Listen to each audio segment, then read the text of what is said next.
নারায়ণগঞ্জের সিদ্ধিরগঞ্জে মাদক সন্ত্রাসী ও চাঁদাবাজি নির্মূলে জিরো টলারেন্স নীতিতে টানা অভিযান চালাচ্ছে পুলিশ।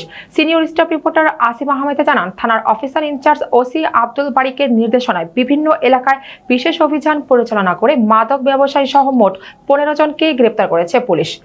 সিদ্ধিরগঞ্জে 5 আগস্টের পর থেকে ভয়াবহ মাদকের থাবায় আসক্ত হয়ে পড়েছে এলাকার যুব সমাজ ও কিশোর কিশোরী। হাতের নাগালে বিক্রি হচ্ছে মাদক ব্যবসা চালিয়ে যাচ্ছে নাকের ডগায়। নাম প্রকাশে অনিচ্ছুক এক ভাই ক্ষিপ্ত হয়ে বলেন, বড় বড় লোকদের শেল্টারে ও আইন প্রশাসনের ব্যর্থতা ও অচিরে জামিন পাওয়ার কারণে মাদক ব্যবসায়ী সক্রিয়ভাবে তাদের ব্যবসা চালিয়ে যাওয়ার মনোবল ফিরে পাচ্ছে।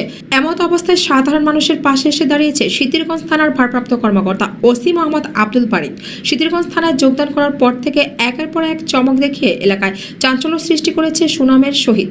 মাদক কারবারি, ডাকাতি, ছিনতাই, ধর্ষণ এবং ওয়ারেন্টভুক্ত আসামি সহ বিভিন্ন মামলার আসামিদেরকে প্রতিনিয়ত সকল অভিযান চালিয়ে গ্রেপ্তার করা হয়। এলাকাবাসী জানান, এর আগে সিদ্ধিরগঞ্জ থানায় আমরা এমন ওসি দেখিনি।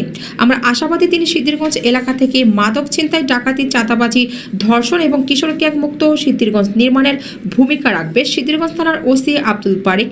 এই প্রত্যাশা এলাকাবাসীর।